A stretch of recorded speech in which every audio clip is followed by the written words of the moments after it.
Alléluia. Alors, bien-aimés, voici quelques promesses maintenant, après avoir regardé un peu les paroles dont aujourd'hui encore le Seigneur vous répète, quels que soient les troubles dans lesquels vous êtes, quels que soient les problèmes auxquels vous faites face, quels que soient les défis que vous êtes en train d'aborder dans votre vie, de relever dans votre vie, le Seigneur Jésus vous dit encore aujourd'hui que votre cœur ne se trouble point. Croyez en Dieu votre Père et croyez en moi. Amen. Puis vient les promesses, bien-aimés. Dans la parole de Dieu, il n'y a pas seulement de promesses. Dans la parole de Dieu, vous avez des paroles comme que la paix soit avec vous. Ça, ce ne sont pas des promesses. Il vous le donne. C'est un don. Dans la parole, il y a, par exemple, je suis l'Éternel qui te guérit. Ce n'est pas une promesse. Non, c'est une action que Dieu fait directement dans notre vie. Dans la parole aussi, il est dit, par exemple, je suis avec vous. Ce n'est pas une promesse. Il est avec nous réellement. Vous voyez? Dans la parole, il y a aussi, quand il dit, au commencement, Dieu créant le ciel et la terre. Ce n'est pas une promesse. C'est une révélation de ce que Dieu a fait, etc. Je peux vous donner beaucoup de choses dans la parole, comme quand il vous dit, aimez votre père, honorez votre père et votre mère, afin que vous viviez longtemps dans le pays où vous donnez le Seigneur ton Dieu. La première partie de ce commandement n'est pas une promesse. La deuxième partie, c'est une promesse.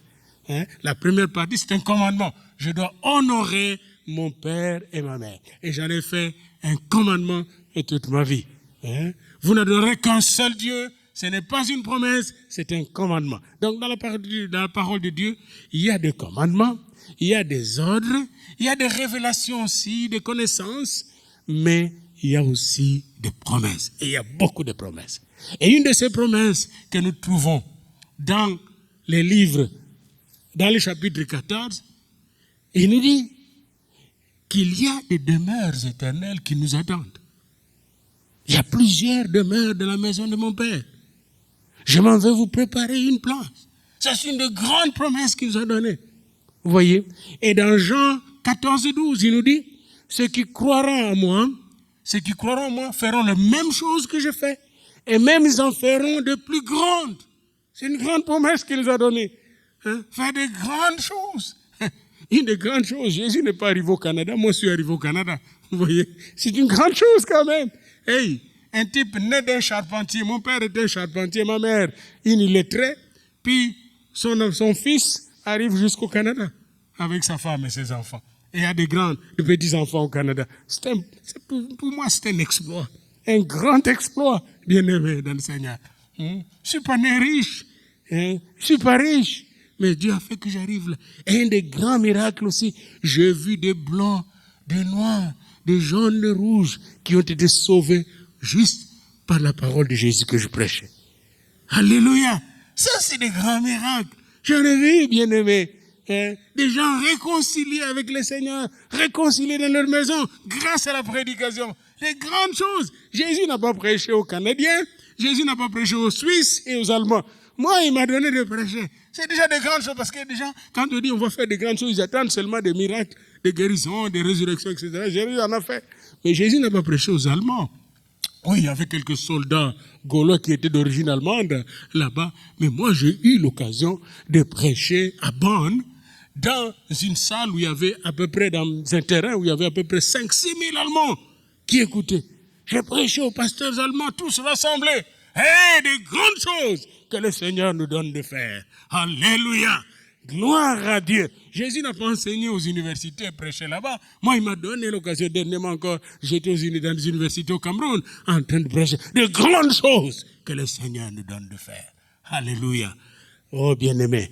Si vous croyez en lui, vous allez faire des grandes choses, mais commencez déjà à réaliser les grandes qu'il vous a déjà fait faire. Souvent, nous ignorons que nous sommes déjà en train de faire des grandes petites choses. Des grandes petites choses, je dis bien, permettez-moi l'antinomie, parce que souvent, nous minimisons les choses qu'on fait. C'est dangereux de minimiser ce que vous faites. Les mamans qui sont infirmières, là, vous êtes là, n'est-ce pas? Quand vous soignez les gens, vous faites des grandes choses. Vous soignez, vous allez soigner même le premier ministre. Il va coucher là-bas. La reine d'Angleterre, elle est soignée par des infirmières. Vous comprenez?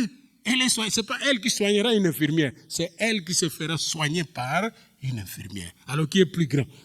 l'infirmière qui est plus grande ou la reine d'Angleterre? Les grandes choses. Je peux vous rappeler comme ça. Même le domestique qui prépare la nourriture de la reine d'Angleterre. La reine d'Angleterre dépend de sa cuisine. Elle peut empoisonner la reine d'Angleterre. La vie de la reine d'Angleterre dépend de ses cuisiniers, de son goûteur, etc. Donc, il y a des grandes et petites personnes. Des grands. Et nous devons apprendre à regarder la grandeur du Seigneur, même dans les petits gestes de notre vie, dans le petit métier qu'il nous donne. Nous sommes grands.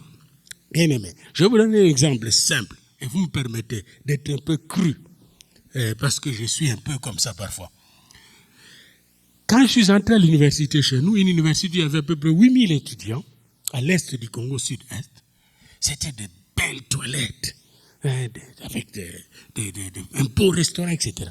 Puis on a commencé à négliger à payer les travailleurs, les ouvriers. Puis les ouvriers ont commencé à négliger à soigner les toilettes. Au bout de 4 ans, toutes les toilettes étaient bouchées. Bouchées. Et tout le monde, même le professeur, allait faire leurs affaires dans la nature. Universitaires, docteurs en philosophie, en sciences politiques, dans la nature. Parce qu'on a négligé l'ouvrier qui soignait les toilettes. Lorsque je suis arrivé au Canada, à Saint-Paul, la première personne qu'on a valorisée à la fin de l'année, quand j'ai terminé mon certificat de théologie, c'était l'ouvrier qui lavait les toilettes. Et ça m'a frappé à la proclamation. C'est à lui qu'on a donné le prix de l'année. J'ai dit, voilà au moins un pays qui applique ce que nous avons étudié en pédagogie chez nous. Il n'y a pas de sot métier, il n'y a que de sottes gens. Il n'y a que de sottes gens, bien-aimés. Hein? Ton frère travaille comme préposé, mais c'est une grande autorité. C'est une grande autorité. Hein? Les préposés s'occupent de nous jusqu'à la mort. C'est une grande autorité spirituelle, c'est des grandes choses. Bien-aimés, dans le Seigneur. Quelqu'un qui te soigne, qui prépare ta toilette. Mais elle est importante. Puis je bénis le Canada parce qu'ils payent bien ceux qui font le métier de maintenance dans nos immeubles. C'est pourquoi nos immeubles sont propres. Oh, comme je suis fier d'être Canadien. Et quand je chante au Canada, je dis pas Père de nos aïeux, au Canada, pays de Jésus-Christ qu'il m'a donné. Oh, ton front est saint du Saint-Esprit. Alléluia. Ça c'est moi au Canada. Hein? N'allez pas le répéter là-bas parce qu'on risque de vous rejeter. Bien-aimés, il nous a donné le don de faire de plus grandes choses. C'est pourquoi je vous dis que moi, aujourd'hui, j'ai un passeport canadien. Je connais ce que vaut ce passeport. Si vous êtes qui n'êtes né ici, vous ne connaissez pas la valeur de ce passeport. Moi, je connais, c'est une grande chose que le Seigneur m'a fait faire. Parce que quand j'arrive, même en Belgique, ou quand je passais avec le passeport congolais, on me faisait traîner. D'abord là à la douane, puis à l'immigration, puis on fouillait 1000 fois ma valise. Aujourd'hui, quand je présente le passeport canadien, passez. Les grandes choses, je passe en grand. Puis je quitte la Belgique, je vais en France, à la frontière. On regarde, Canadien. On regarde juste la fleur royale, Canadien. Et une couronne sur mon passeport. Des grandes choses, bien aimés. Jésus n'avait pas le passeport canadien. Moi, j'ai le passeport. Il n'avait même pas la citoyenneté romaine en son temps. Moi, j'ai le passeport canadien. Et je sais, quand j'arrive même au Cameroun, canadien. Tout le monde pense que je suis plein d'argent. Et les blancs comme les noirs courent derrière moi là-bas. Parce que je suis Canadien. Je viens dans un des pays les plus riches au monde. Des grandes choses, vous m'entendez. Je n'ai rien dans ma poche. Mais je suis conscient que Dieu a fait de moi grand en lui. Pas à cause de mes mérites, mais à cause de lui. Il a dit, ceux qui croient en moi feront des grandes choses. Il y a des gens qui se tuent pour arriver au Canada. Savez-vous ça? Ils cherchent par tout le moyen. D'autres rentrent dans le bateau pour arriver au Canada. Moi, je ne suis pas arrivé par le bateau des misérables. Je suis arrivé à l'immigration. On m'a donné boum, visa de missionnaire, ouvrier. Et je suis arrivé au Canada. Alléluia. Gloire à Dieu. Vous cherchez de grandes choses. Mais vous êtes une grande chose de Dieu. Et vous faites des grandes choses dans votre vie. Dites à votre ami, j'ai déjà fait des grandes choses par la grâce de Dieu. Dites-lui, maman, j'ai déjà fait des grandes choses par la grâce de Dieu. Amen. Il a promis aussi les consolateurs, l'esprit de vérité. Hein? Jean 14, 15 à 19.